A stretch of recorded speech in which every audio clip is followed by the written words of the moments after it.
Hi, my name's Ian. It's been 2 months now since the news about the COVID-19 virus. It has been 3 weeks since the lockdowns in Manila, in Rome, in Paris, and many parts of the world. I believe you too are experiencing the effects of this pandemic.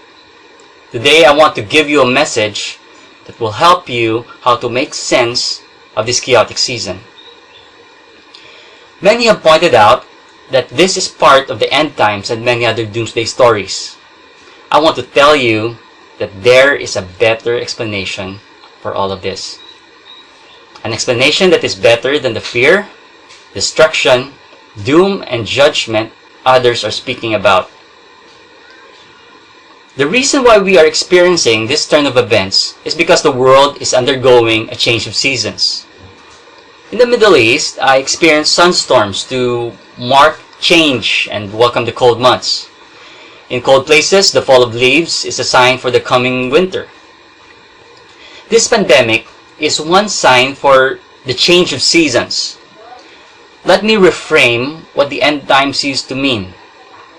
The end times and the end of seasons used to mean that someone we love, our Heavenly Father, is moving more closely and is going to be present with us.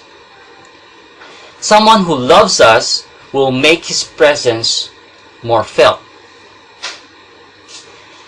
Let me paint a picture about what to expect in this season. There are 7 seasons in human history that parallel the first 7 days in the Hebrew sacred texts in Genesis. The first day of creation is the prophet season, a day from darkness and chaos to light. The second day is when formless matter separated into liquid and gas. The third season is the formation of land and trees and fruitfulness. The fourth season is the creation of frequency, sound, and magnetism. The fifth season is the creation of birds and fishes. I want you to pay attention to the 6th day because this is the past season. The 6th day parallels the ruler season. It is when man was created. He was created together with the beasts and the ants. Now listen. We are in a transition from this ruler season into the next season. What is the ruler season?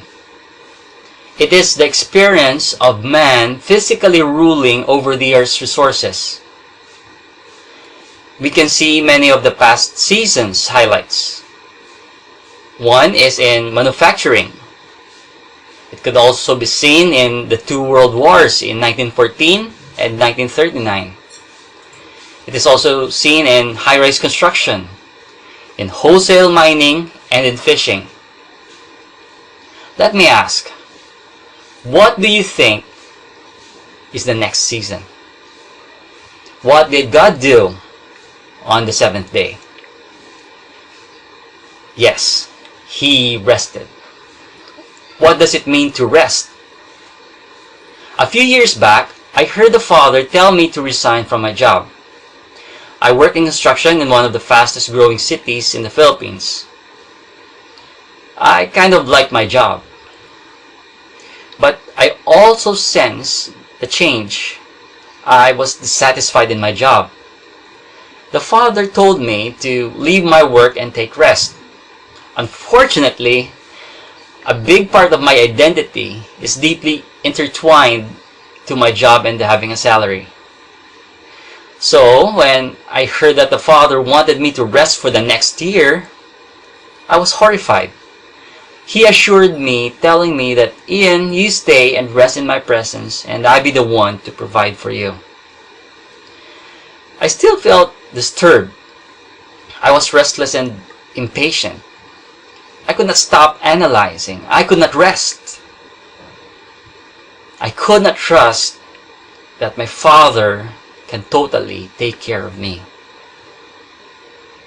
I had fears of where to stay, pay my rent, buy my food, and keep my lifestyle. When I finally resigned, a lot of good things came. I struggled financially and emotionally, but many good things came my way. I took a vacation in Dubai. I fell in love. In all those times, I saw the Father's goodness and faithfulness as He provided for all my needs. I also had to deal with my emotions of neediness and uselessness. Looking back, that was a lesson on how to rest. It has been 2 years now, and I have never applied for a job ever since.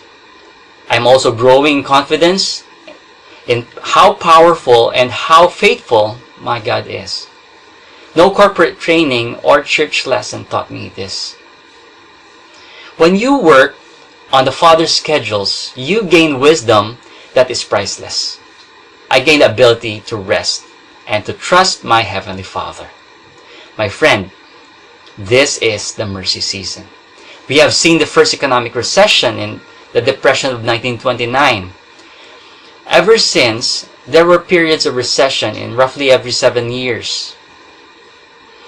Many of these recessions coincided with the 7 rests of countries and continents. In many ways, the recession is rest. I encourage you, brother, sister, to trust the Father's hand in this season. I know that trusting the Father's hand feels weird. I have been there too. Like me, you too can train your emotions to respond properly. Since 2018, I have never been employed again. Instead, the Father has given me the courage to start a business. I tell you, the same loving Father who saw me in 2018 is the same loving Father of all of us. He does not distinguish between good or a bad child. He will provide for you and your family. Finally, I want to leave you 1 Peter 5:7. This verse says that, "Cast all your cares upon Him, for He cares for you." You hold on. The Father will never let you down. Again, this is Ian saying, the Father will not let you down.